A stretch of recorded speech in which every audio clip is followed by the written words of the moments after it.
Bom, a aula de hoje, ela é a nossa aula 11, né? E ela é voltada para o mercado de crédito, né? Nós vimos até aqui nível de atividade, né?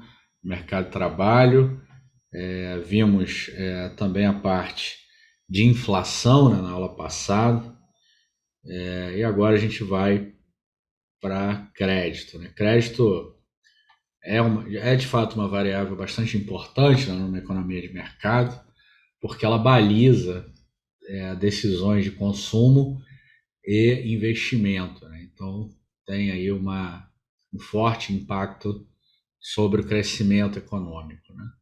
Então, a gente vai ver aqui algumas métricas, né, do crédito no Brasil. Eu dividi essa aula aqui em duas subseções. Nessa primeira parte é uma aula um pouco mais teórica de conceituação aí do que a gente chama de sistema financeiro nacional, né? Vamos ver aqui algumas características, né, desse sistema, e na sequência a gente vai ver algumas métricas que eu considero importantes. Na parte prática, a gente também vai desenvolver, como de praxe, né, o monitor e o dash lá, também voltado para crédito, né? De modo que eu acho que completa aí uma introdução bastante qualificada a esse tema. Como sempre, se vocês tiverem alguma dúvida, falem, abram o microfone, falem que fica mais prático aqui para mim. Bom, então a ideia aqui é fazer uma introdução, né, o que a gente chama de sistema financeiro nacional, em particular no mercado de crédito, né? A gente poderia falar aqui de outros mercados, né, dentro do que a gente chama de sistema financeiro nacional, mas eu vou focar basicamente no mercado de crédito. Outros mercados a gente vai ver em outros momentos, dentro aqui ainda do nosso curso de conjuntura. Tem algumas referências básicas aí que eu utilizei para esses slides, para quem quiser se aprofundar no assunto, tá? Bom, vamos então, antes de tocar de fato no que a gente chama de mercado de crédito, né, falar um pouco sobre alguns conceitos, né? Quando a gente fala de economia de mercado, né, a gente basicamente está falando de agentes, né, pessoas, empresas, etc., que de forma descentralizada, que tem alguma racionalidade. Aqui o termo racionalidade ele pode ter inúmeras definições, né? Hoje em dia você tem algumas, você pode chamar de racionalidade limitada ou racionalidade total, enfim, existem algumas formas de definir o que vem a ser racionalidade dos agentes, mas o certo é que eles têm necessidades ilimitadas e recursos escassos, né? Então, a gente basicamente otimiza aí os recursos escassos entre essas necessidades ilimitadas.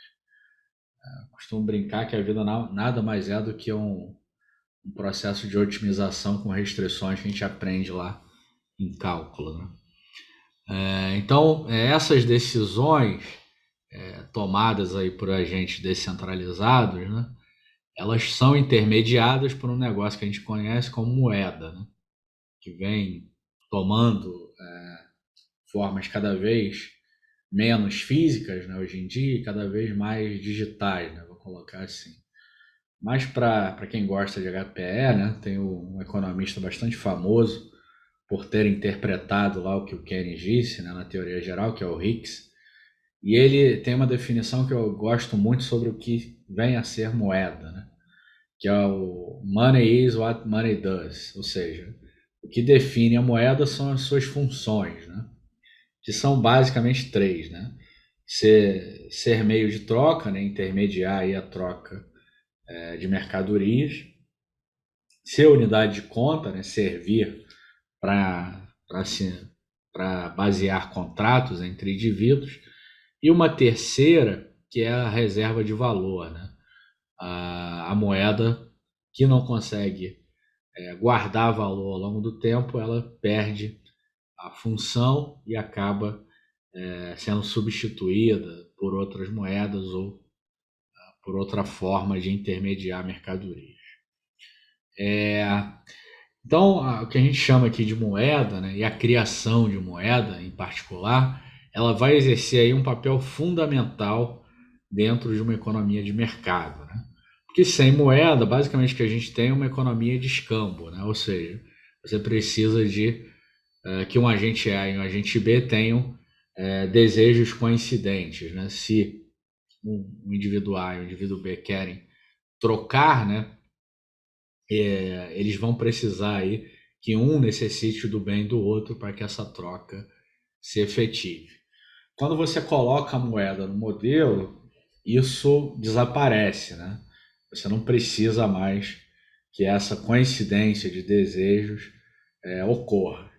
E, obviamente, isso torna aí as trocas, né? Isso tornou as trocas muito maior, né? O capitalismo se desenvolveu enormemente quando isso foi possibilitado e até chegar ao nível de economia de mercado que a gente conhece hoje. Tá?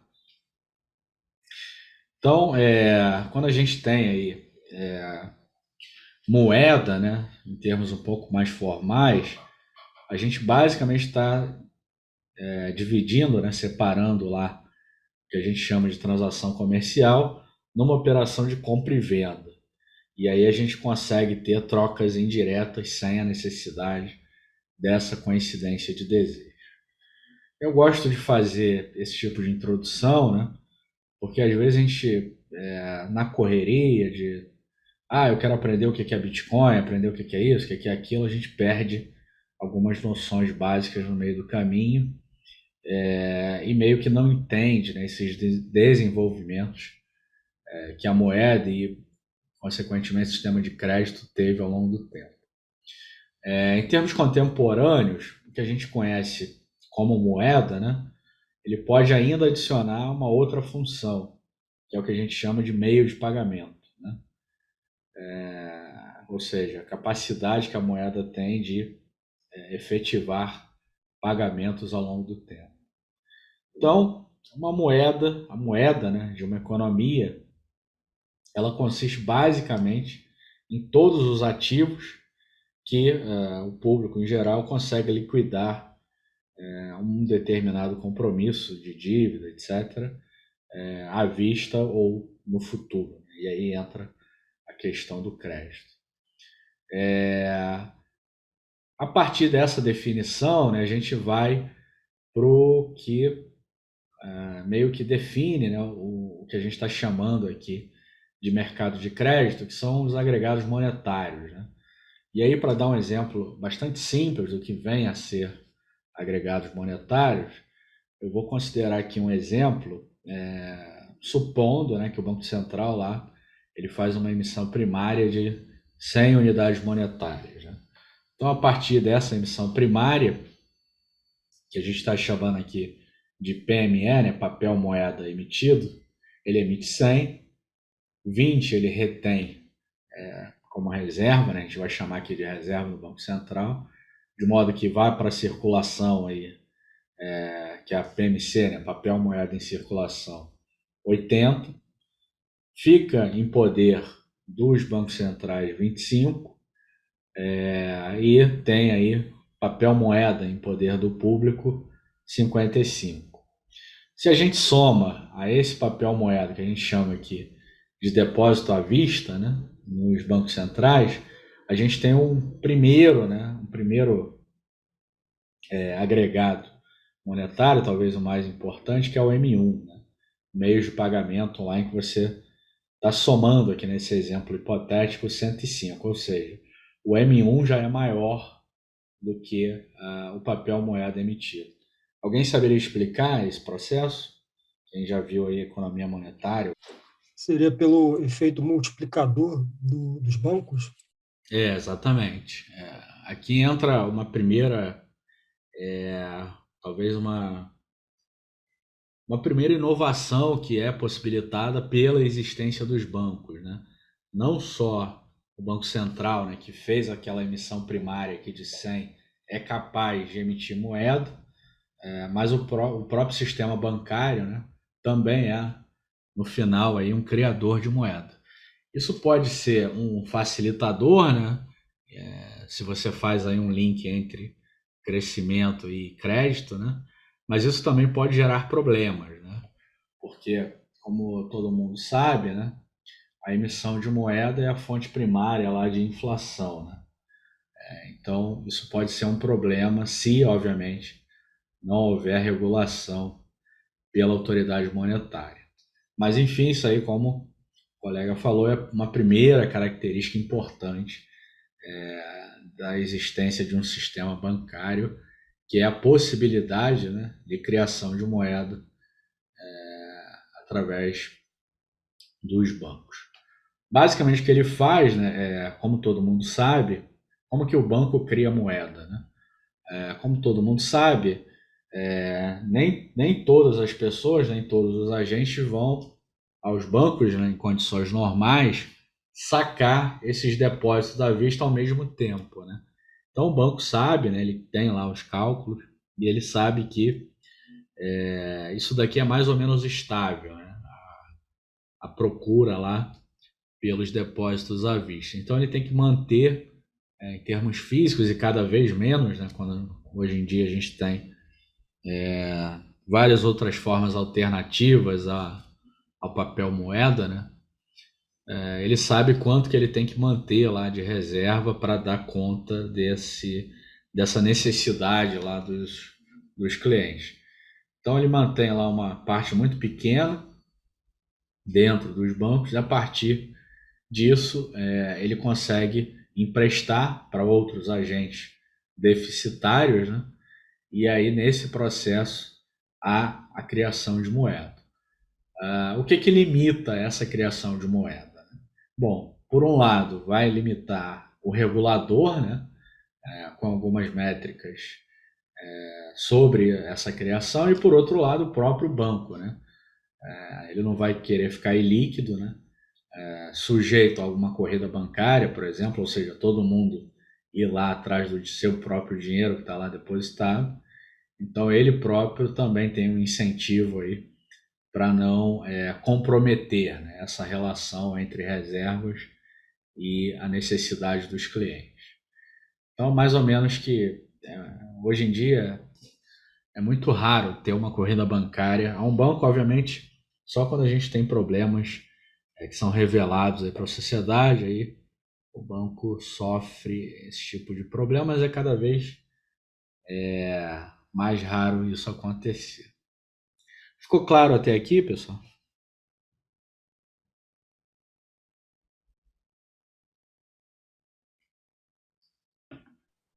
Assim, Bom, vou assumir que tá ok.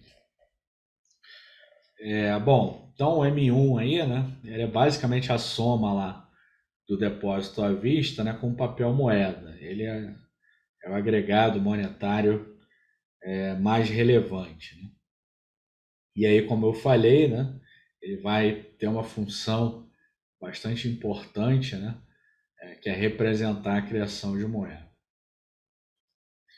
E aí, a partir do M1, né, a gente constrói lá outros agregados monetários, né, que a diferença aqui, por exemplo, entre o M1 e o M4, né, é o grau de liquidez, né?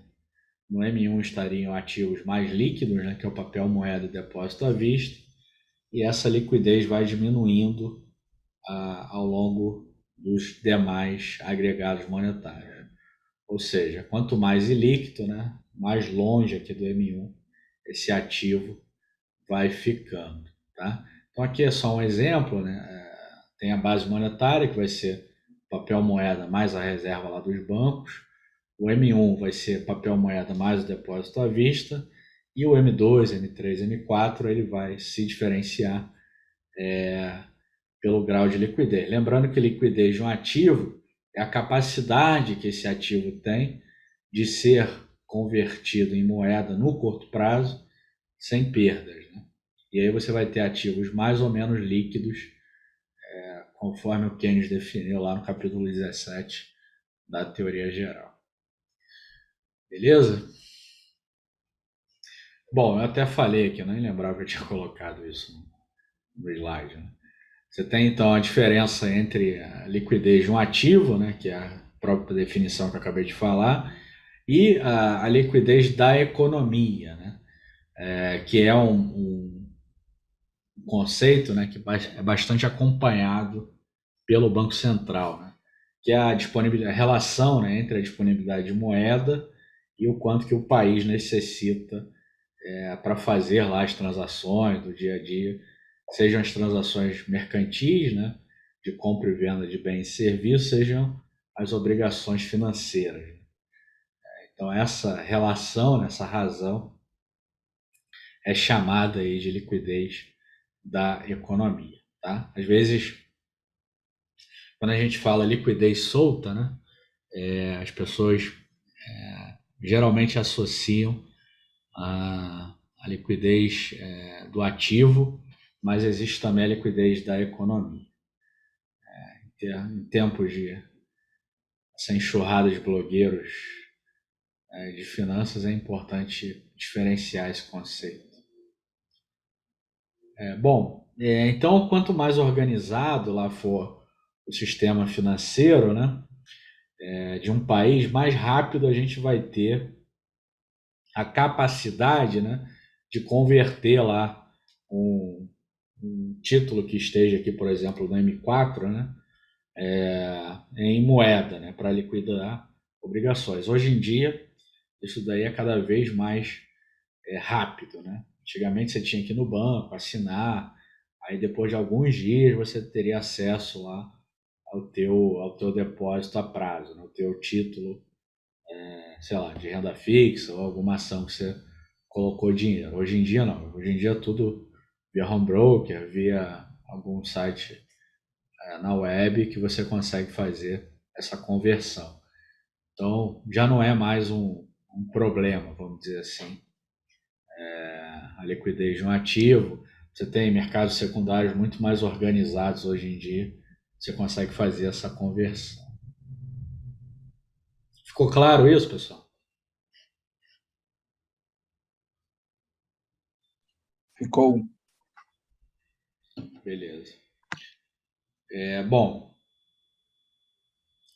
então o que a gente está chamando aqui, né, basicamente de sistema financeiro nacional, né? Basicamente são as instituições, né, que compõem esse sistema a partir lá das instituições reguladoras, né, ou que a gente chama aqui de bloco normativo, e o que a gente chama de instituições que vão, de fato, intermediar agentes superavitários, que tem poupança aqui, um conceito mais amplo, né, do que aquela poupança lá que a gente conhece como um ativo dentre vários outros, mas essa intermediação, né, entre agentes superavitários e agentes que eventualmente vão precisar de empréstimos, né, sejam empresas, seja pessoa física. Então, isso aí que a gente chama de instituições e, obviamente, a cesta de instrumentos financeiros que são ofertadas por essas instituições. Então, temos aí o bloco normativo, que vai fazer regulação, por exemplo, né, vai impedir lá que um ou outro banco mais espertinho construa uma relação que não seja muito viável no longo prazo, né, entre criação de moeda e as reservas que ele tenha, e o bloco que é de fato responsável por essa intermediação financeira. Como a gente vai ver lá na parte de política monetária, né,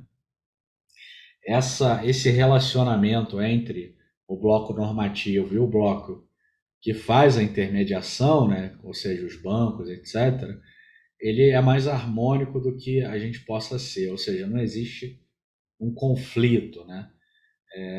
Por exemplo, quando o Banco Central quer aumentar a taxa de juros, né, basicamente o que ele tem que fazer é combinar com o sistema financeiro, né? Porque o que importa para os consumidores, para quem está investindo, etc., para quem, por exemplo, quer comprar bens duráveis, um carro, uma casa, não é aquele juro lá que o Banco Central define, é o juro de longo prazo, né? Então, basicamente, o que o Banco Central tem que fazer é influenciar, né, a curva de juros, né? Então, ele tem que meio que ser mais um gestor do que propriamente o pai que dá palmada lá no filho, né? Então, esse relacionamento entre o bloco normativo e o bloco que faz a coisa acontecer, né, que são os intermediadores financeiros, ele é mais harmônico do que a gente possa imaginar. Tá? Dentro do bloco normativo, a gente tem algumas instituições aqui que são instituições chaves aí para compreender, né, a dinâmica do mercado de crédito e dos outros mercados, né? Que é basicamente o CMN, né, que é o órgão máximo hoje em dia dentro do Sistema Financeiro Nacional. É ele que edita lá as normas, que dita as diretrizes, por exemplo, é ele que define a meta de inflação que o Banco Central vai perseguir. Enfim, é ele que controla aí normativamente os mercados, né? O mercado de crédito em particular, mas também os demais mercados. O Banco Central, dentro desse bloco, é mais um executor, né? Ele que vai lá para campo e vê se as decisões do CMN vão ser ou não cumpridas, né? Hoje ele tem um duplo mandato, né? Que é garantir a estabilidade, né, da moeda, a estabilidade do sistema financeiro, né? E entrou também aí pela nova lei que foi aprovada, pleno emprego, né? Então ele teria aí três funções a cumprir. O que, bom, pleno emprego e estabilidade da moeda, elas caminham juntos quando a gente pensa lá em ato do produto e pressão inflacionária. Mas enfim, isso aí é coisa lá para a parte de política monetária. Uma outra autarquia aí dentro do bloco normativo, que é bastante importante, é a CVM, né, a Comissão lá de Valores Mobiliários. Ela é vinculada ao Ministério da Economia, assim como o Banco Central, né? E ela tem como objetivo básico cuidar lá do mercado de valores mobiliários, né? Que são as ações, debêntures, commercial papers, etc. A gente, aqui nesse curso, a gente não vê muito a parte de ações, debêntures, né? Isso aí é focado mais lá no curso Mercado Financeiro. O nosso foco aqui é mais macro, né? A gente vai olhar mais para a política monetária, por exemplo. Enfim, mas é sempre importante conhecer essas instituições. Dentro lá do que a gente chama de bloco de intermediação financeira, isso daqui é mais para cumprir uma, vamos chamar aqui de didática, né, do que outra coisa. Porque hoje em dia essas funções, elas meio que elas se fazem interseção, né? Os bancos e instituições financeiras, eles fizeram uma verticalização muito grande nos últimos, sei lá, 20 anos, seja no Brasil, seja no exterior, e essas funções aqui, elas meio que se confundem, né? A depender da instituição que você esteja vendo. Então, por exemplo, o que a gente está chamando aqui de instituição financeira bancária, né? Vai ter banco aqui que é banco comercial, também é banco de investimento, também faz crédito, faz consignado, etc. Então, essas coisas meio que se acumulam dentro da mesma instituição, tá? Mas em termos didáticos, né, a gente tem aí instituições financeiras bancárias e não bancárias. O banco aqui, o que a gente está chamando, a diferença básica entre banco e não banco, é aquela ideia lá de criação de moeda. Os bancos, em última instância, são instituições que podem criar moeda. E as instituições financeiras não bancárias seriam as instituições que não teriam essa capacidade, né, de criar moeda. Além disso, a gente teria instituições auxiliares, né, que são as bolsas de valores, as corretoras e mais recentemente, ganhou aí relevância, principalmente com o advento da XP, né? Os tais agentes autônomos de investimento. E por fim, a gente também tem aí algumas instituições não financeiras, né? Principalmente seguradoras, né? E sociedade de fomento comercial. Enfim, temos aí esses blocos, mas isso aqui, de novo, né? É mais para cumprir uma didática do que outra coisa. Houve uma verticalização muito forte na indústria financeira, né? De modo que essas instituições acumulam aí diversas funções numa mesma marca, numa mesma logo. Tá? Esse quadro aí é um quadro lá do Banco Central, né? E ele meio que resume o que a gente está chamando aqui de sistema financeiro nacional. Então tem aqui na parte de moeda, crédito, mercado de capitais e câmbio, né? A gente teria aqui o CMN, que é o órgão máximo do sistema financeiro. Temos o Banco Central e a CVM. Lá na parte de seguro, né, a gente tem o CNSP, que é o Conselho Nacional de Seguros Privados, e quem faz lá, executa a política é a SUSEP, né? Superintendência de Seguros Privados. A gente tem ainda aqui a ideia lá de previdência fechada, né? Que é o CNPC, o Conselho Nacional de Previdência Complementar, e quem executa é a Previc, a Superintendência Nacional lá de Previdência Complementar. E aí, como operadores desse sistema, do lado aqui, né, do Banco Central, teria os bancos, administradores de consórcio, cooperativa, enfim, todas essas instituições que, de novo, isso aqui, para a mesma marca lá, elas se confundem. Dentro lá do chapéu da CVM, estaria basicamente a B3, né? Antigamente a gente tinha lá a Bolsa do Rio, Bolsa de São Paulo, tinha a CETIP, né?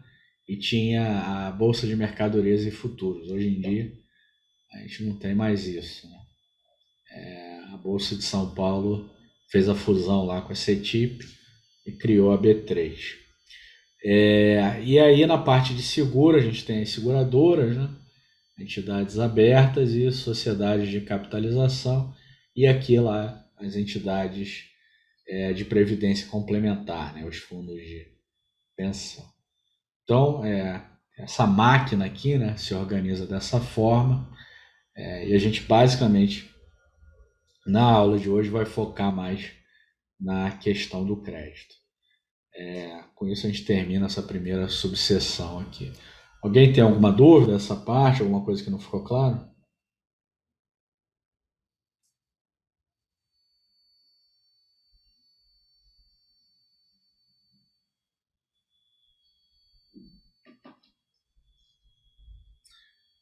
Bom, eu vou considerar então que tá claro isso daí. Vamos agora então para a parte mais interessante, né, que é a parte de crédito. Bom, no material aí da aula, né, tem esse PDF, né, e tem o arquivo aqui, aquele slide que eu criei lá, material crédito 01, né, .rmd, o script que gerou o PDF. E aqui para essa parte empírica é o crédito 02.rmd. Bom, eu vou cumprir aqui um plano de voo, né, falar um pouco sobre operações de crédito, né, e aí a gente vai dividir sempre em fluxo e estoque, né. A gente tem lá as concessões mensais de crédito, né, temos o estoque de crédito, que dá uma ideia aí de quão ainda incipiente é o mercado de crédito no Brasil, né, com proporção do PIB. Vamos falar um pouco sobre taxa de juros, né, spread bancário, inadimplência e endividamento das famílias, né? Tem algumas séries aí do Banco Central que cobrem essa parte. A fonte básica aqui dos dados, né, é o Banco Central, né? Antes de, bom, deixa eu falar aqui, né? Depois a gente vai lá para os pacotes que eu vou usar. Então, o que a gente está chamando aqui, basicamente, de mercado de crédito, né? É a soma lá de todas as operações que intermediam, né, agentes superavitários e agentes deficitários, né, que a gente está chamando aqui de operações de empréstimo, tanto para PF quanto para PJ. E aí estamos considerando instituições financeiras, e isso é o que a gente chama de mercado de crédito. E aí, como eu falei, né, para organizar aqui em termos didáticos, a gente faz uma diferença entre fluxo e estoque, tá? Como qualquer variável macro, né, é importante você saber se aquela variável é uma variável de fluxo ou de estoque. Duas coisas aqui antes de ir para a parte prática. O mercado brasileiro ele tem uma especificidade aí, em se tratando de crédito, que ele tem algumas instituições estatais, né, como o BNDES, o Banco do Brasil, a Caixa Econômica, etc., que praticam crédito subsidiado. Né? E aí esse crédito subsidiado, a taxas abaixo do mercado, são considerados crédito direcionado. Então a gente tem que fazer uma diferença, né, entre o que é crédito livre, regulado pela oferta e pela demanda, do crédito direcionado, que atende lá um determinado objetivo da política pública e é operacionalizado via os bancos públicos, via principalmente o BNDES, que está mais ligado à indústria, etc. Banco do Brasil opera lá o crédito agrícola, né? Aquele subsídio agrícola, e a Caixa Econômica que opera a parte mais voltada para imóveis, o crédito imobiliário. Isso se reduziu um pouco no que tange lá o BNDES, né? Lá no governo Temer, quando eles aprovaram a TLP, né? Mas ainda é uma realidade do mercado de crédito. Né? Então a gente tem que fazer essa diferenciação. Tá?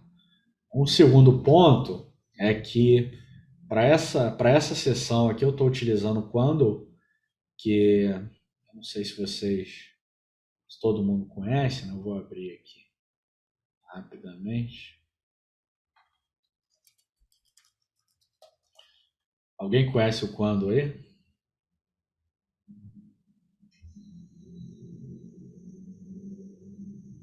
Eu conheço só do que você tinha falado, tinha mostrado pra gente. Beleza. O quando é um sitezinho aí que ele tem várias bases de dados, né, de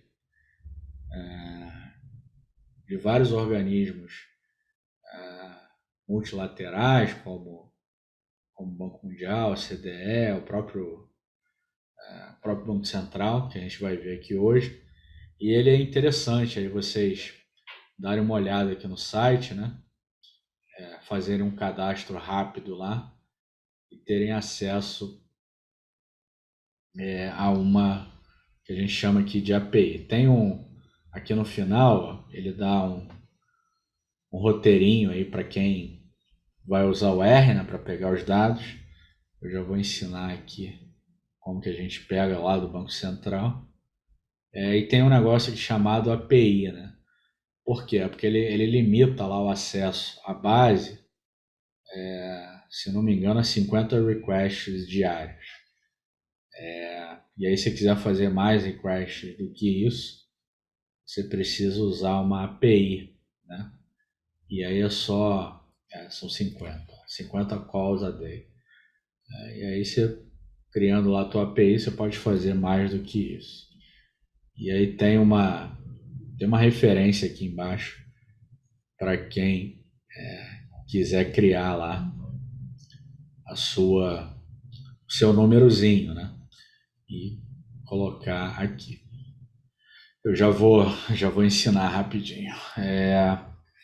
Bom, vamos dar uma olhada aqui então, cumprir aquele roteiro, né? Aqui, basicamente a gente tô carregando aqui o três pacotes para começar, né? O quando, para quem ainda não tiver ele instalado, é só dar um install.package. Então dá um library quando, né? Library ou no ggplot 2 ou no melhor já dar no tidyverse, né? E no scales aqui. Aí essa aqui, ó, é o comando lá que ele vai gerar um código, né, quando vocês criarem a API lá no site, como esse daqui. E aí com essa função quando eu ponto API underline key, né, você seta esse teu código lá e ele vai dar acesso a, a mais de 50 calls a day, né? Mais 50 requests que você faz lá no site. E aí a função básica do pacote é essa função do igual o nome, né? O nome do próprio pacote que é a quando aqui. Quem tiver curiosidade, dá uma interrogação aí na função e vê aí as características, os argumentos, né, que ele usa. Você consegue baixar aqui os dados com diferentes types, né? Raw, TS, né? Usul, XTS ou time series. Se você não colocar a ordem aqui, ele não vai dar ordem ascendente, vai dar ordem descendente. Por isso setei o argumento order aqui, né? Com essa opção ICE. E também, se não me engano, deixa eu ver aqui. Também dá para colocar lá a data de início e fim. Start date, né? Ou end. Start underline date e end underline date.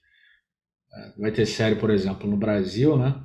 Taxa Selic lá vem dado desde 1980, né? Que não tem muita relevância para os dias atuais. Então é interessante colocar em um start underline date. Bom, então para começar, vamos pegar aqui essa série a 20631, né? Para quem ainda não conhece lá o sistema de séries temporais do Banco Central, vem aqui na estatística, né? Séries temporais. Basicamente o que a gente está fazendo lá com a RBCB, ou com a própria API do Banco Central, que eu vou mostrar mais para frente, vir aqui nesse sistema, né, e pegar lá as séries que a gente quer. Né? Então, nesse caso aqui, eu estou pegando a série 20631. Vem aqui o código, que é concessões de crédito. Né? Isso aqui a gente começa, né, pelo fluxo. Né? Então, a gente quer que todas as concessões mensais. O dado disponível lá, ela não é uma série muito longa, né? Porque o Banco Central ele reformulou essas séries. É uma série que começa aqui em março de 2011 e vai até o último dado disponível, nesse caso aqui é maio de 2021. Então o que a gente faz aqui é basicamente pegar esse dado aqui de concessões de crédito. Tá? Essa série ela vai ter alguns problemas que eu vou ensinar vocês a tratarem esses problemas aqui. Bom, eu não setei nada aqui no type, né? E aí a gente vem aqui, ó, crédito total, né?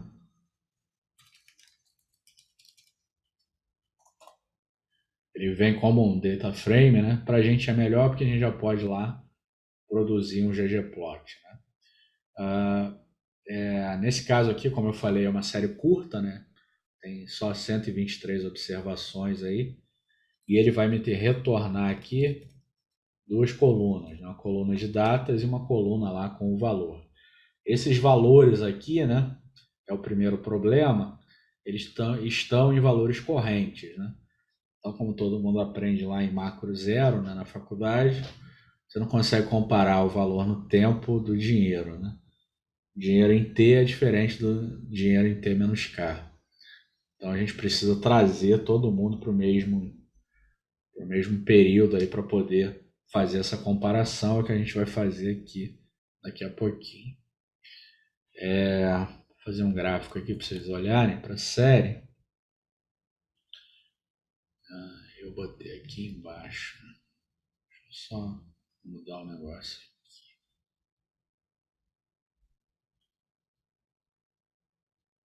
Ficar melhor.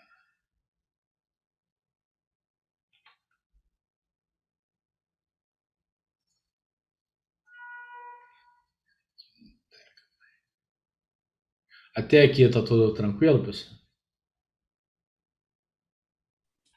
Tranquilo. Oi? Tudo tranquilo. Pode seguir. Beleza. Se estiver muito fácil também, vocês me falem, que aí eu dou uma aprofundada maior.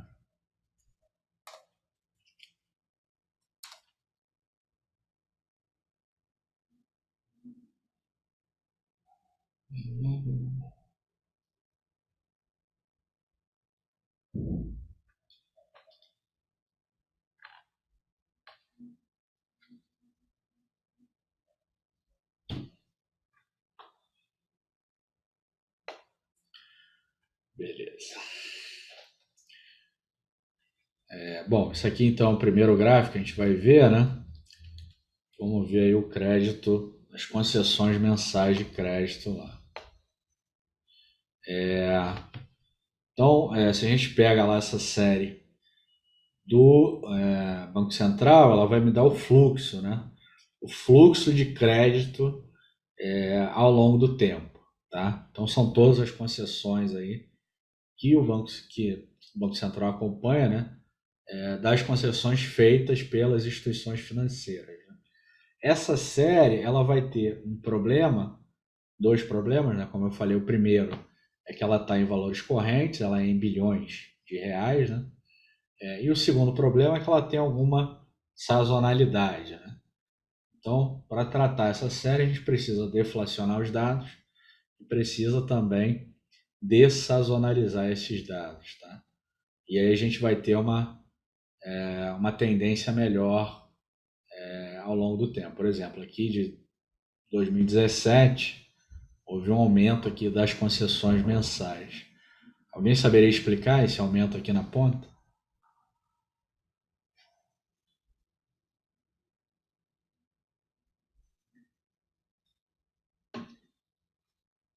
Pode chutar, pessoal. Não tem medo de errar, não.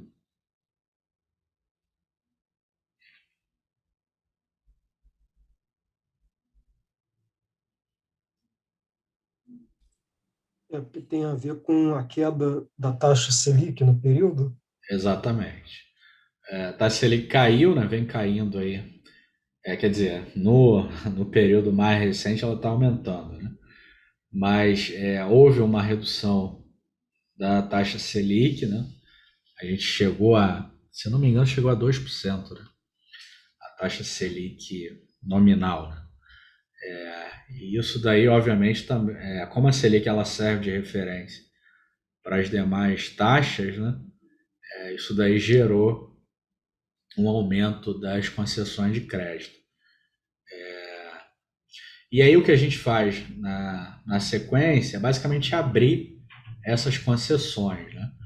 Como eu falei lá no início, o mercado brasileiro ele tem uma especificidade, né? Que é o tal do crédito direcionado, né? Então, em geral, eu faço uma abertura por crédito livre e crédito direcionado, meio que para limpar, né?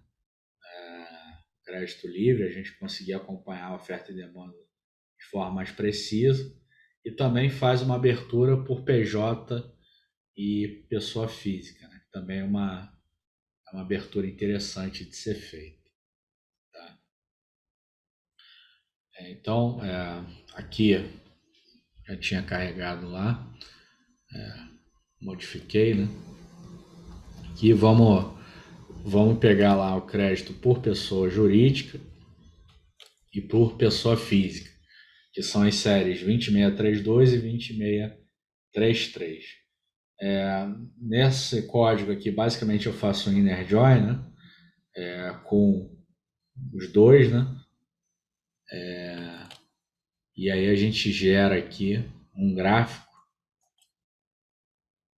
que dá para mostrar os dois, né? A gente tem aí PF, né? Que está em vermelho, e PJ, que também está em preto aí. Você vê que é um gráfico que ele é bastante poluído, né? Você tem essas indas e vindas aqui, então a gente pode tirar uma tendência, talvez tratando esses dados. É o que a gente vai fazer na sequência, tá? Mas é uma primeira abertura, né? Abrir aí por pessoa física e por pessoa jurídica. Alguém tem alguma dúvida nesse código aqui que eu estou usando, que eu só estou passando, tá? Se alguém tiver alguma dúvida, é só falar, hein? Eu tenho, Vitor. Eu queria saber como que foi feito o inner join, que é uma coisa que eu tenho um pouco de dificuldade, tá, inclusive. Ah, Eu tá. queria só ver como que foi feito. Beleza. Podem perguntar, pessoal, que senão eu vou passar direto aqui. Que a gente já viu essas coisas, né? Então vamos lá. Bom, a gente tem dois data frames aqui, né, Rafael? Crédito PJ e o crédito PF, certo? Então, ó, crédito PF, né? A gente tem duas colunas, né, o date e o value, e a gente tem aqui, ó, o crédito PJ, que também tem, no caso, né, tem os mesmos, as mesmas colunas. E aí, o que que a gente faz, né?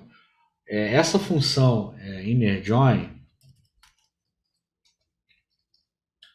ela basicamente vai fazer a interseção entre os dois conjuntos de dados. Então, você vai definir aqui no argumento by qual é a coluna, né, que você vai guiar essa interseção, e ele vai pegar esse vetor de datas aqui, vai entrar no data frame crédito PJ e no data frame crédito PF, e vai ver aqui quais colunas são iguais para um e para outro. Se lá tiver 2020 12 31, por exemplo, né, e aqui no outro data frame também tiver a mesma coluna, ele vai pegar essa coluna e vai fazer a interseção, ou seja, vai pegar o velo de um e o velo de outro. Se não tiver em um e tiver em outro, ele vai ignorar essa linha. Então ele só vai pegar as linhas que tem em ambos os data frames. Tá? É basicamente a interseção entre um e outro. Ficou claro? Ficou assim, obrigado. Beleza. Então a gente fez aqui, no caso aqui, os dois data frames eles são iguais, né? Porque eles têm 123 observações e duas variáveis. Por quê? Porque eles são gerados, né, pelo mesmo dado lá do crédito da concessão mensal. Eu estou basicamente fazendo isso só para juntar os dois, né, no mesmo data frame. Mas vai ter caso em que você não vai ter o mesmo número de linhas, e aí ele faz a interseção entre os dois. Tá? Enfim, aí beleza. Fiz lá a interseção com o inner join, e aí criei aqui um gráfico, né, de linha, adicionando dois geonlines aqui, um para cada uma das séries. E repare aqui que eu dividi os dados por 1000, né, só para a escala aqui ficar mais organizada. Senão ficaria 3 zeros aqui, não faz muito sentido. Tá? Tudo bem?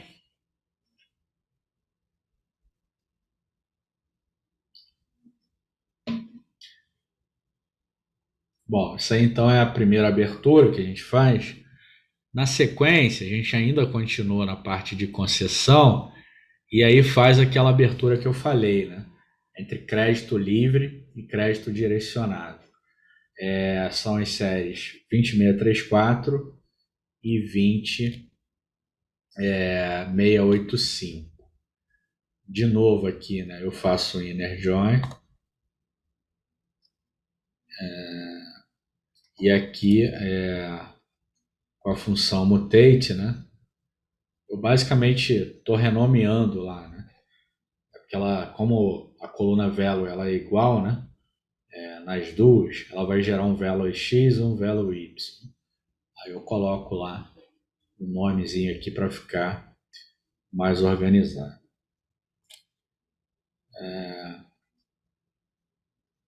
Aí a gente faz a mesma coisa aqui no ggplot. E aí a gente vai ter um gráfico como esse, tá? Esse gráfico aqui, bom, isso aqui é uma heresia que eu estou cometendo, né? Mas eu me permiti fazer isso. Isso aqui é um gráfico em que eu coloco o tal do eixo secundário, né? O eixo Y secundário. Isso não é muito recomendado para quem aprende lá técnicas de visualização de dados, né? Porque pode levar a correlação espúria entre variáveis. Mas nesse exemplo aqui em específico, então, usem com moderação, tá? Esse tipo de técnica. Eu estou usando aqui nesse exemplo porque são variáveis que a gente sabe que elas derivam, né, do mesmo dado, que é a concessão mensal lá. Então a gente tem aqui o crédito livre, né, no lado esquerdo e o crédito direcionado no lado direito. O direcionado é a linha vermelha e o livre é a linha preta, né? Você vê que o livre ele segue aquela tendência, né, que o colega aí falou, por causa da Selic, o ciclo lá da Selic. E a gente tinha visto, né, uma redução do crédito direcionado, né, principalmente em função lá da...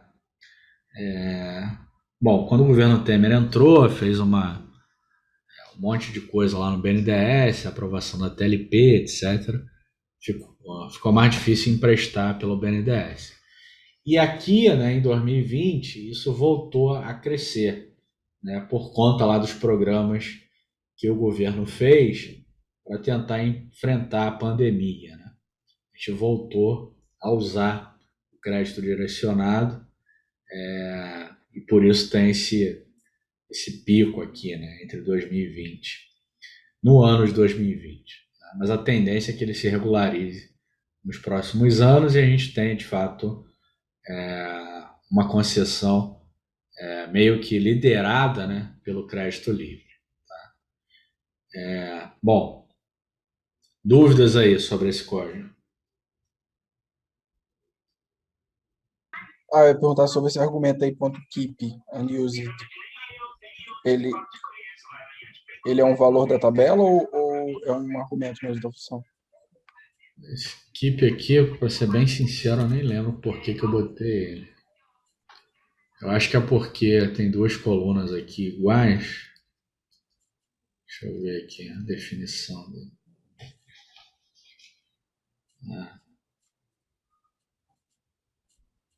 É só para ver quais as colunas que você vai manter lá do data frame, né? Aí eu setei aqui o unused. Keeps only existing variables not used to make new variables. Porque aqui a gente tem a mesma coluna nos dois data frames, né? A coluna velo é lá no crédito livre e no crédito direcionado. E aí poderia ser que ele... eu acho que na hora que eu rodei lá uma primeira vez, ele comeu, né? Ficou só com o valor de uma coluna. E aí, para importar as duas, eu setei esse ponto .keep unused. Entendi, é para não excluir as outras, né? Tá certo. Exatamente. Valeu. Tudo bem, pessoal? Vitor, Oi. Onde que você colocou aí, setor qual que ia para a direita ou para a esquerda entre os eixos Y? É a Amanda, né, que está falando. Isso. Boa pergunta, Amanda. Bom, aqui, pessoal, deixa eu voltar no plot, né? A gente tem, a gente tem aqui o argumento normal, né, G-Online, que eu, eu abro aqui o data frame, crédito por recurso, coloco a data aqui na asterisco, no aesthetic, né?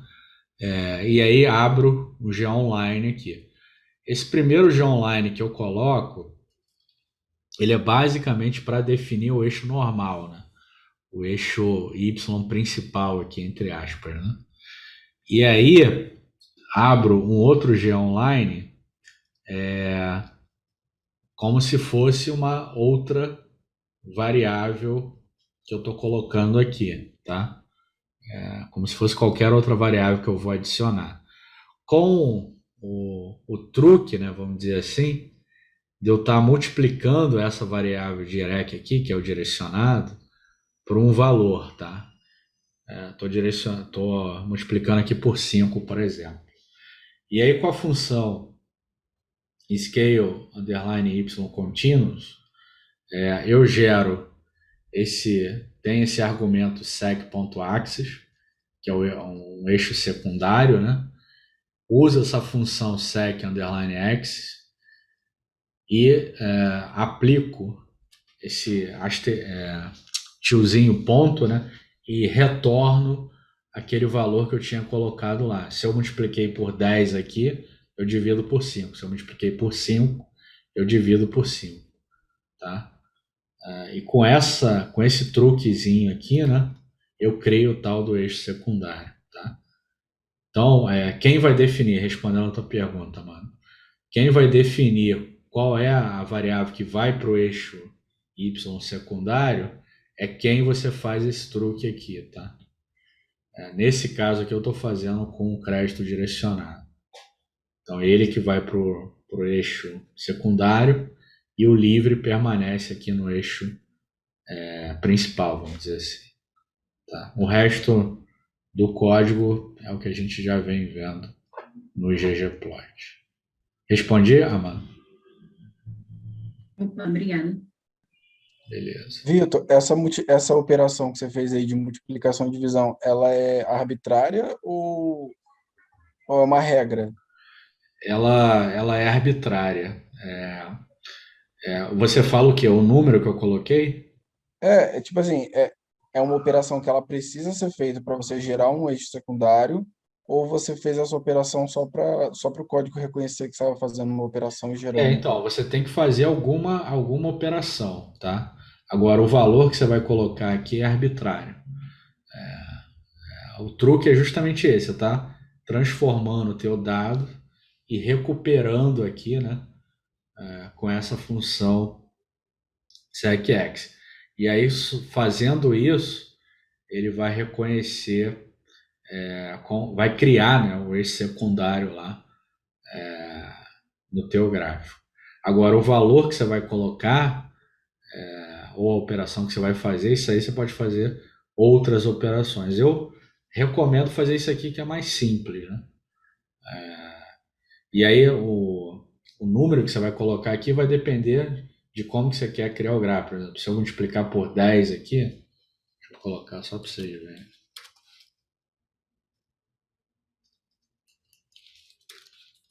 Às vezes não fica bom, entendeu? Aí você vai, por exemplo, aqui não ficou tão interessante fazer esse tipo de coisa, tá vendo? O livre aqui, né? Ele ficou muito fechado, né? Então, o número 5 aqui parece que é melhor. Esse valor aqui é arbitrário, tá? Mas a operação você tem que fazer alguma operação para ele reconhecer lá o eixo. Ficou claro? Obrigado. Ok. Mais alguma pergunta sobre isso, pessoal?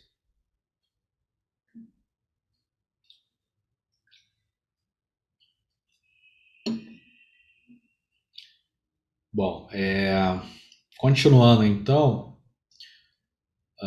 vamos fazer as tais operações, né?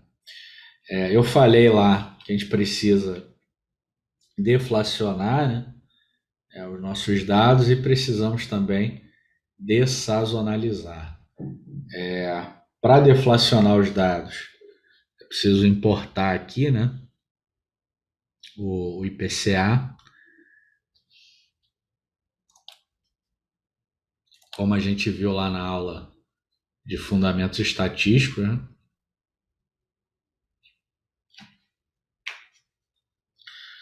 Peguei lá então o número índice, né, do IPCA.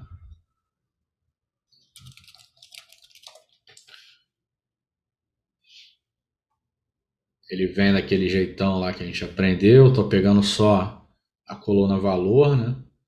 Estou transformando ele em série temporal. Aqui também eu estou carregando o pacote seasonal para fazer lá a dessazonalização, tá?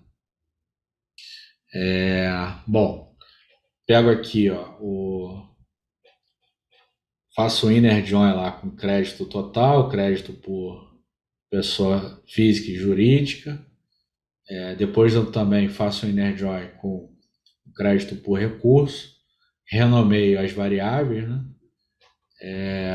Seleciono todo mundo menos aquela coluna de datas e transformo ele em séries temporais.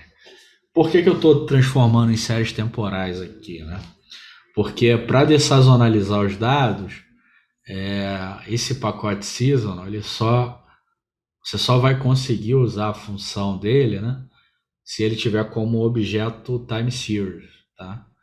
Então, por isso que eu estou já transformando em série temporal. Depois você pode voltar ele para um tipo, se você quiser. Bom, com esse código aqui, então, eu uno todo mundo e transformo em série temporal. Com esse código aqui, então, a gente consegue deflacionar as séries, né, que estão lá no meu objeto com as seções.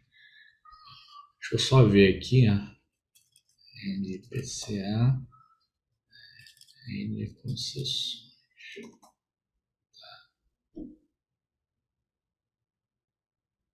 Beleza. Aqui, em geral, eu coloco Lang IPCA menos 1. Para quê? Alguém pode ter dúvidas sobre esse código? Bom, deixa eu ver primeiro aqui. O IPCA, para essa janela que eu peguei, ele tem 123 observações, tá?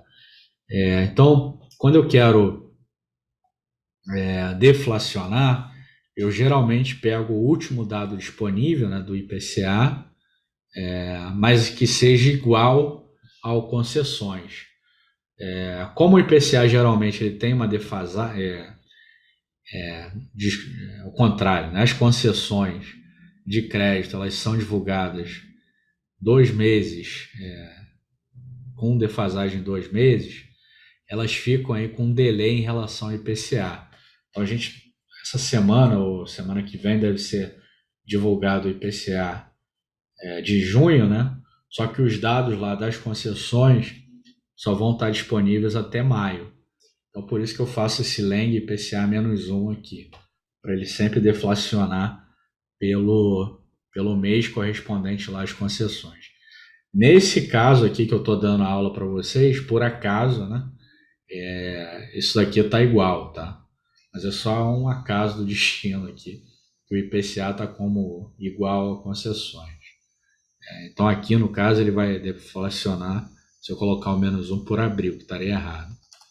Mas enfim, vocês entendem aqui porque eu estou botando menos 1. Eu só vou tirar ali para rodar o código. Então beleza, quando eu faço Lang IPCA e eu coloco aqui IPCA Lang, é uma forma de automatizar esse código e ele pegar lá o último dado disponível, que é o quê? É o IPCA de maio, tá? Então ele vai pegar lá o último número índice do IPCA e vai multiplicar pela linha lá das concessões e depois dividir pelo IPCA daquele mês. Com isso, a gente gera lá o deflacionamento. Seções. Aqui é um outro ponto que eu criei um loopzinho, né, para poder usar. Isso, bom, antes de eu falar sobre isso, essa linha aqui ficou clara, pessoal?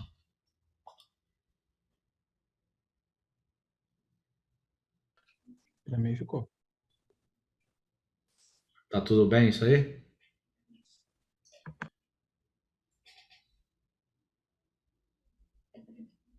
Bom, vou assumir que tá tudo bem. Deixa eu só devolver o menos um aqui, que senão. Bom, aqui, eu estou fazendo um forzinho para aplicar essa função, né, que é a função SIAS, lá do pacote Seasonal, e aí ele vai dessazonalizar cada uma das séries, né, contida na minha matriz concessões. Tá? Isso aqui agora virou uma matriz, né, porque eu transformei em série temporal. Então, é uma matriz. Não viu aqui. É uma matriz que contém 1, 2, 5 colunas. Né? Então, para não ter que aplicar essa função uma por uma, eu estou usando um for aqui. Ele vai lá em cada uma das colunas, vai aplicar essa função SIAS. Sobre esse resultado, ele vai aplicar a função final, né? Que é para poder extrair lá a série já dessazonalizada, né? Esse objeto, essa função SIAS, ela vai gerar vários objetos, né? E a gente só quer o dado já prontinho. Esse dado prontinho é acessado com a função final. E isso aqui vai ser armazenado dentro de uma matriz que eu criei aqui em cima. Com essa função matrix, eu crio uma matriz com o número de linhas da minha matriz concessões, o N-roll aqui, ó, e o número de colunas também da matriz concessões, sendo uma matriz vazia, que vai receber, né, esses dados aqui. Aí eu estou pegando os nomes lá das concessões e dando o mesmo nome para a matriz. Com isso eu rodo aqui o loopzinho.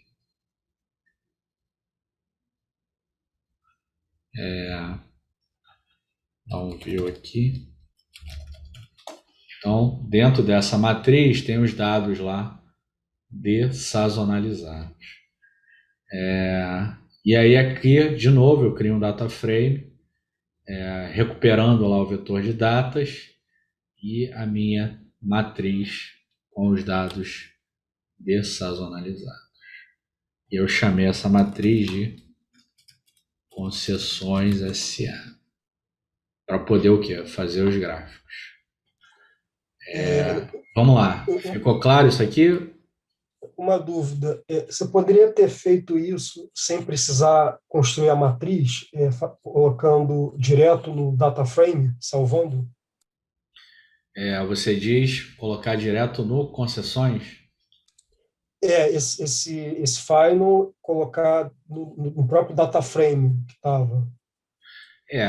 Tem um problema. Você até poderia colocar dentro do próprio concessões, tá? Mas aí você perderia a série que está lá, que é a série do dado sem dessazonalização, tá?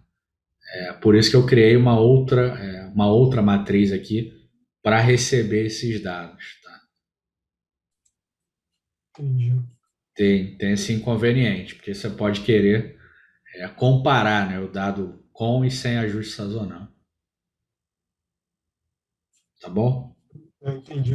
Obrigado. Perguntas, pessoal?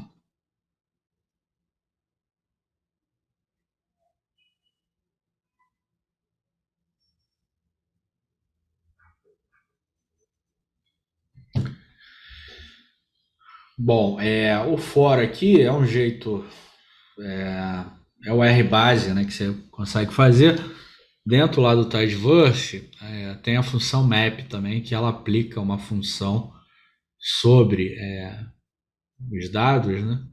Você consegue substituir o for. O for, ele, para esse caso aqui não, né? Porque vocês viram que foi rápido, mas se você tiver, por exemplo, um data frame com 200 colunas, ele pode ser lento, tá? Então aí você substitui pelo map lá, que fica mais rápido. A gente vai ver alguns exemplos aí ao longo do curso, principalmente lá na parte de laboratório. Mas para esse caso aqui, que é uma simples, né? O forzinho aqui ele é bastante intuitivo.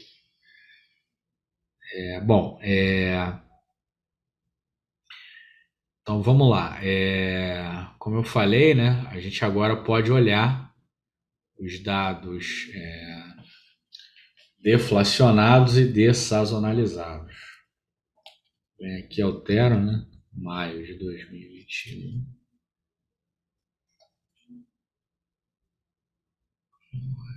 Só isso.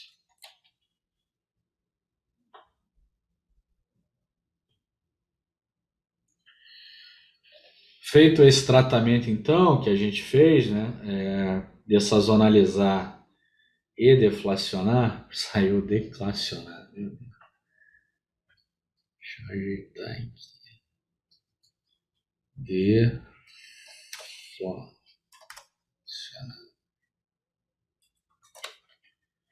A gente consegue limpar, né? Obviamente que ainda vai ter aqui uns pontos que a dessazonalização não consegue dar conta, né? Mas você consegue um dado muito mais limpo, né? E obviamente aqui também a gente está tratando o dado em termos reais, né? E aí você consegue ver um pouco mais nitidamente o que está acontecendo com aquela série. Nesse caso aqui, ó, houve lá uma queda do crédito, né? E aí, como a gente tinha falado anteriormente, de fato, né, se a gente trata o dado, aquela tendência se mantém de crescimento, e aí rola o primeiro efeito da pandemia, o primeiro impulso aqui do sistema bancário é não emprestar para ninguém, né? Por isso que dá essa queda forte aqui. E aí vem lá os programas do governo, né? Que vão dar conta desse aumento da disponibilidade de crédito. Basicamente demorou, né? Não é muito bem, mas acho que demorou um pouco para o governo liberar crédito, principalmente para as empresas, né? E isso aí só vai acontecer mais fortemente a partir do segundo semestre. E vem se mantendo, né? Pelo que a gente vê, esse início aí de 2021, as concessões se mantiveram. Tá? Então, com esses dois tratamentos, você consegue ver o dado muito mais limpo. E para esse caso aqui, né, do crédito, isso é importante, né? Porque como a gente viu, as séries elas têm aí esses problemas. Bom, na sequência,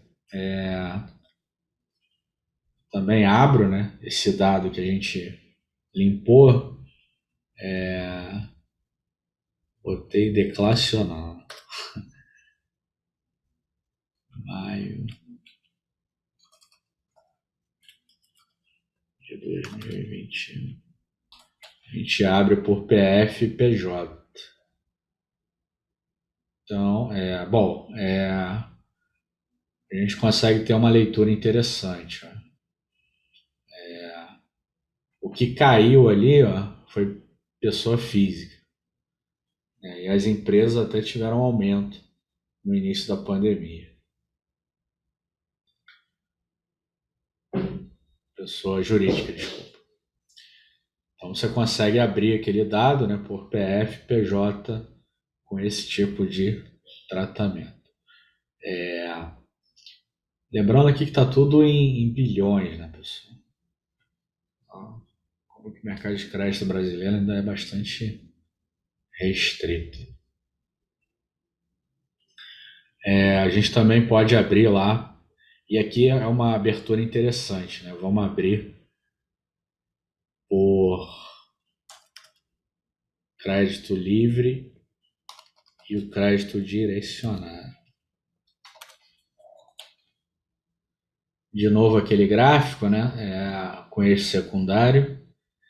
E a gente consegue ver, ó, o crédito livre, a queda que teve, né, no início da pandemia, e depois ele meio que volta a crescer. E o crédito direcionado, né, aquela pancada, de fato o governo começa a agir a partir do segundo semestre.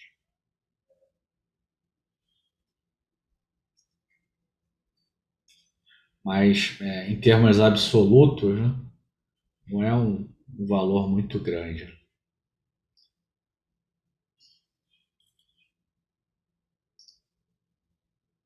Beleza. Então a gente termina aqui essa primeira parte de concessões mensais de crédito. Ficou alguma dúvida aí? Alguma coisa que vocês queiram esclarecer?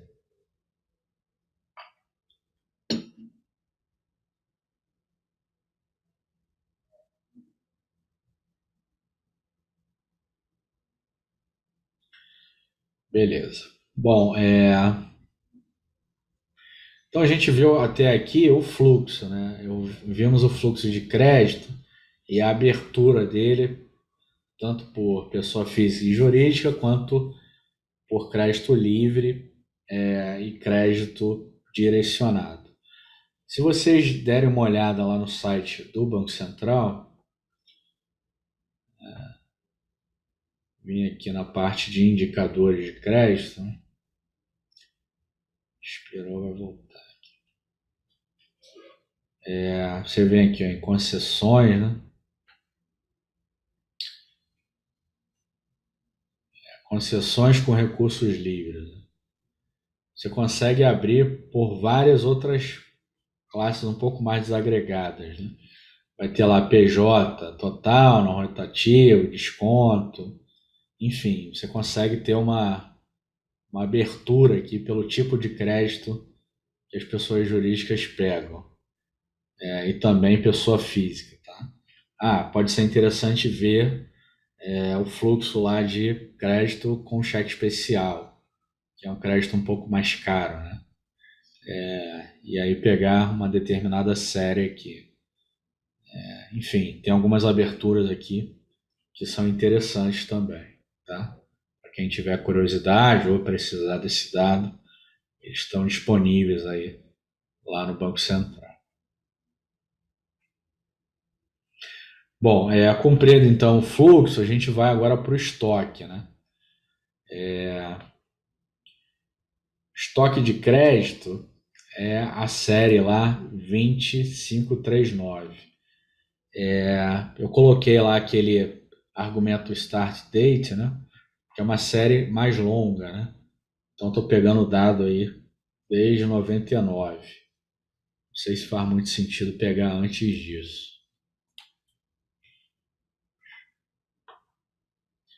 E aqui também eu estou pegando o PIB, que é a série 4382, é um PIB mensal construído lá pelo Banco Central, tá?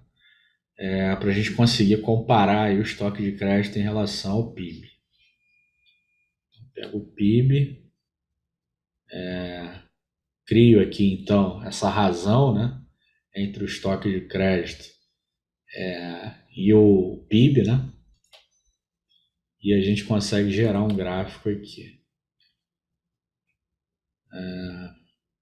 Bom, é um gráfico de área, né? Deixa eu só ver aqui o último dado.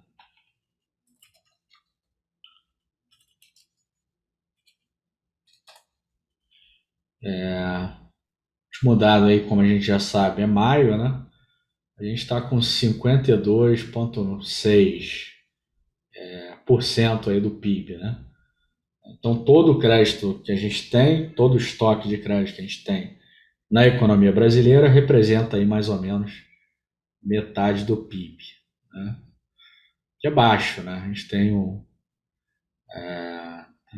aí um crédito ainda baixo, né? Tem países que chega a 200% esse percentual, né? A gente ainda tem um crédito muito baixo no país. E aí a gente consegue dar uma olhada acho que é um gráfico diário, né? Por ser uma variável de estoque, é mais interessante de ser visualizado. Alguma dúvida nisso aqui? Estou gerando aqui com o Geon área, né? E aí você tem que preencher basicamente o fill, né? O argumento fill, o argumento color, para ele preencher isso daqui, e o stat identity aqui para ele fazer igual tá com os dados. Tá? Alguma dúvida, pessoal?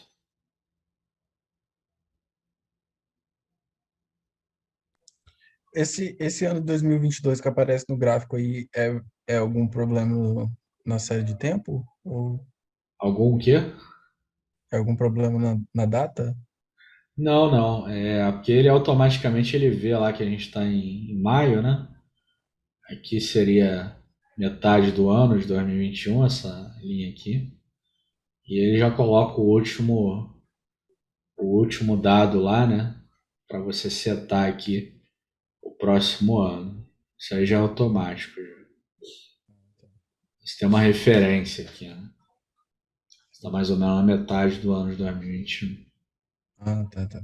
Valeu. Tá bom? E aí o estoque de crédito tem se comportado desse jeito, né? Houve uma queda forte lá a partir de 2016, né? E um crescimento a partir lá de 2019, vamos dizer assim.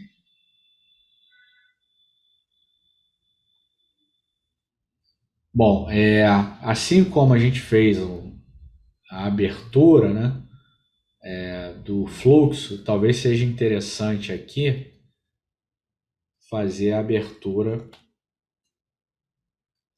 do crédito público e o crédito privado. Aqui tem duas séries lá do Banco Central, que é a série 2043 e a 2007, que são séries longas que fazem essa abertura. 2043, saldo das operações de crédito, e aí ele abre o controle, né? Se é controle público ou se é controle privado. E é uma série disponível aí desde 88, tá? Então tem essa 2043, que é o controle privado, tem a série 2007, que seria o controle público. Se você somar os dois, você vai ter lá o estoque de crédito. Tá? A gente pega aqui a partir de 2000, também com a função quando, faz o inner join, né?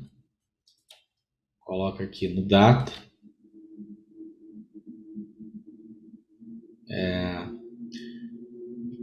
Aqui, pessoal, eu estou usando aquela função pivot longer, né? Para empilhar os dados, né? A gente estava lá no mundo wide, né? Em que cada coluna representa uma variável e com essa função pivot long, que nada mais é do que aquele getter, né? Ela tem a mesma função da função getter para empilhar os dados. Então, ó, a gente consegue ter um data frame como esse daqui. Você tem uma coluna de datas, a variável e o valor. E aí eu consigo produzir um gráfico como esse. Um gráfico de área, né? Em que a soma dos dois vai dar igual a 100. E aí você consegue ver o crédito privado e o crédito público. Tá? Então esse crédito direcionado, ligado a bancos públicos, ele ainda é bastante relevante. Tá vendo? Dúvidas aí no código?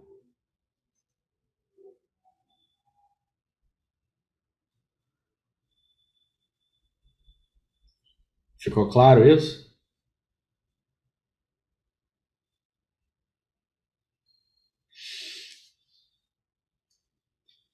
Aqui eu acho que eu não falei, né? Com a função mutate eu estou criando a relação entre o crédito privado e o total, né? Então eu somei aqui o público mais o privado, que vai dar lá o estoque total, e aí você vai ter aqui um percentual privado e um percentual público, né? E aí com o pivot underline longer, eu empilhei esses dados para a gente poder criar esse gráfico aqui. E aí você tem uma dimensão do percentual de cada um, né? O crédito direcionado, né? Ele chegou a ser mais da metade do crédito total. Lá nos anos. Isso aqui ainda era anos Dilma, né? Aí com as mudanças ele vem caindo, mas ainda é bastante relevante. Tudo bem até aqui?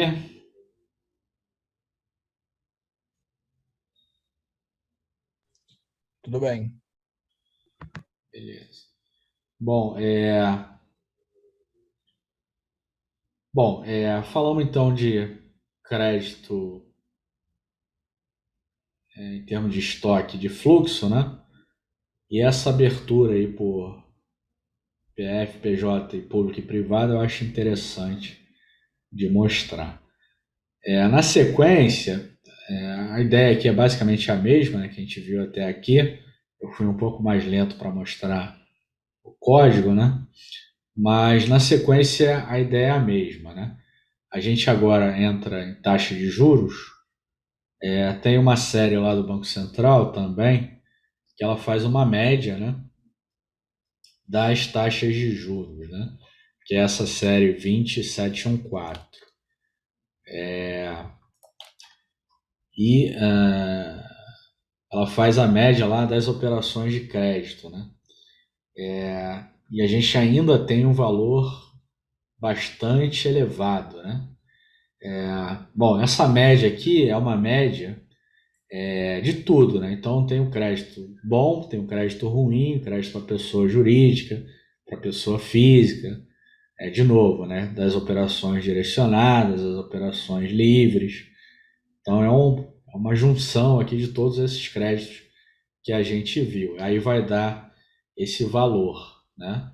Como eu falei, lá a partir de 2017, né? A Selic cai, né? E aí, como essas taxas elas acompanham a Selic, essa taxa média aqui também vai cair bastante. E aqui na ponta ela está seguindo basicamente o aumento empreendido pelo Banco Central para tentar conter essa pressão inflacionária, né? Mas como vocês veem, é uma taxa ainda bastante elevada. Aqui não tem muita coisa interessante, é só essa análise aí que a gente viu. Uma outra coisa, talvez mais interessante, é uma série lá do Banco Central que ela acompanha o spread bancário, que é a série 2783. Alguém conhece aí o spread, saberia definir o que é spread bancário?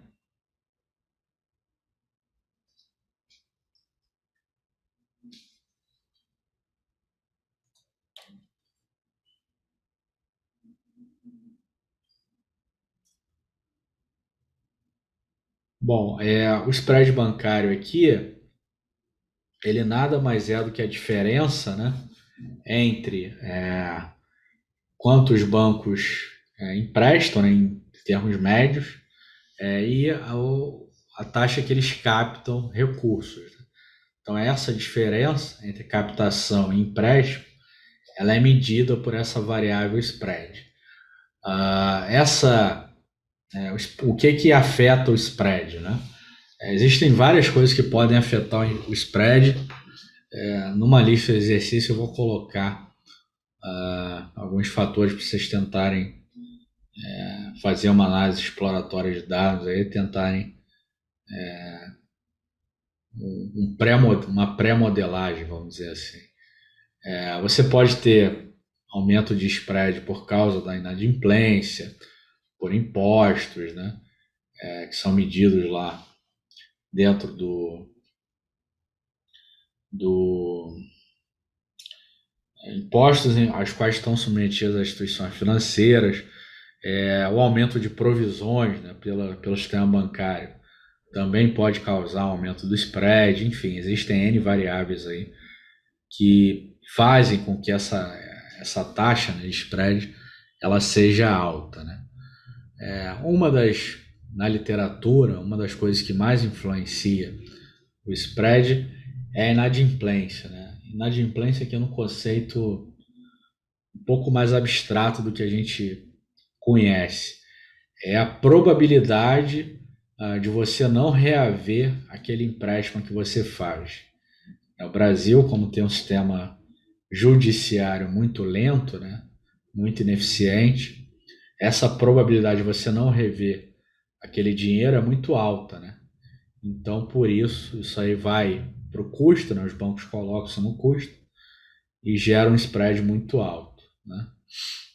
Tem se reduzido, né, nos últimos anos, várias inovações aí que foram feitas, por exemplo, no cadastro positivo, uma dessas inovações, você consegue ter uma leitura melhor do teu tomador de empréstimo, né? E isso daí você tem efeito sobre o spread, em termos médios, obviamente. Enfim, existem várias iniciativas, né? Aquela agenda lá do BC, né? BC+, para tentar enfrentar esse tipo de problema. Mas o spread ainda é bastante elevado no Brasil. E aí, para quem quiser acompanhar, né, tem essa série aí do Banco Central. Uma outra série também que acompanha a inadimplência média, né? Essa série é 21082. E aqui o conceito de inadimplência que está sendo usado nessa série, é se a pessoa atrasou, por mais de 90 dias, tá? E aí tem essa inadimplência da carteira, o percentual da carteira.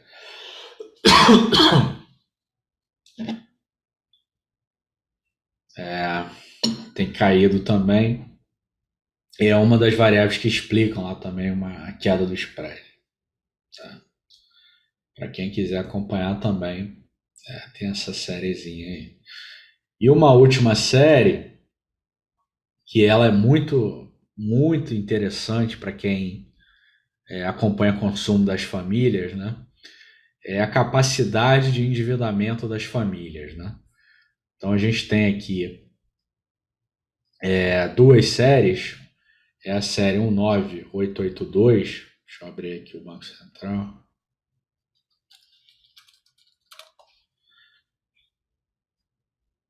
Expirou aqui. 19882, que é o endividamento das famílias com o sistema financeiro, e aí o percentual da renda, né, acumulada nos últimos 12 meses. Tá?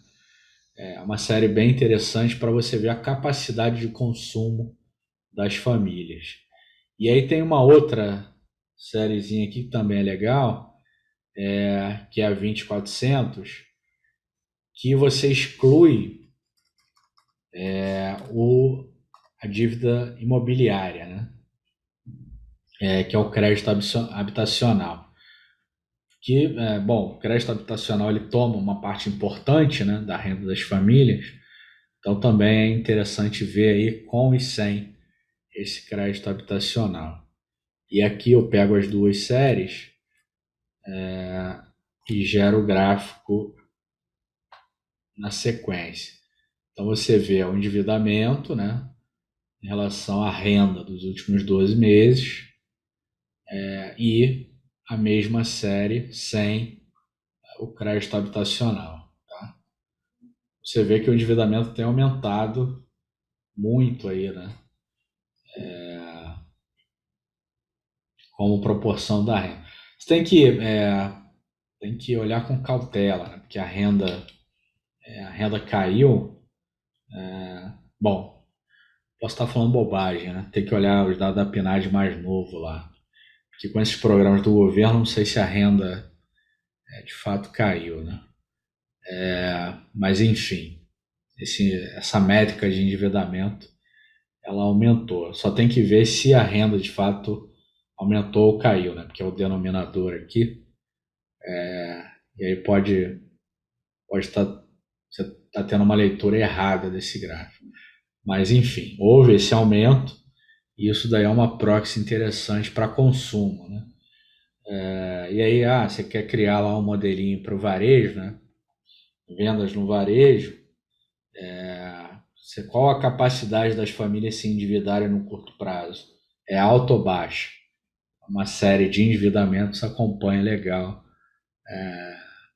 a capacidade dos indivíduos de consumirem mais e você vai ter mais ou menos crescimento lá no varejo.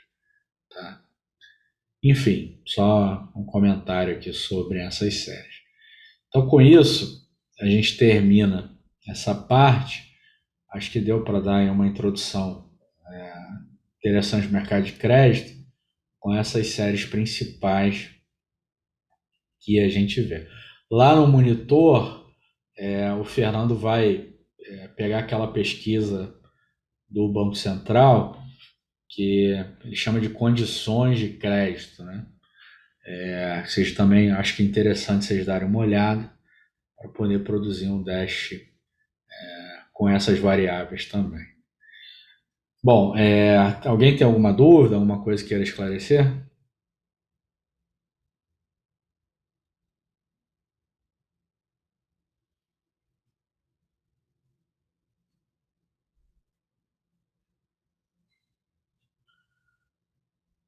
Bom, pessoal, então é isso. Por hoje eu acho que a gente fica por aqui. Se tiverem alguma dúvida, alguma coisa, é só enviar lá pelo botão azul na plataforma. Tudo bem? Beleza, Vitor, obrigado. Obrigado aí pela presença. Até segunda-feira que vem.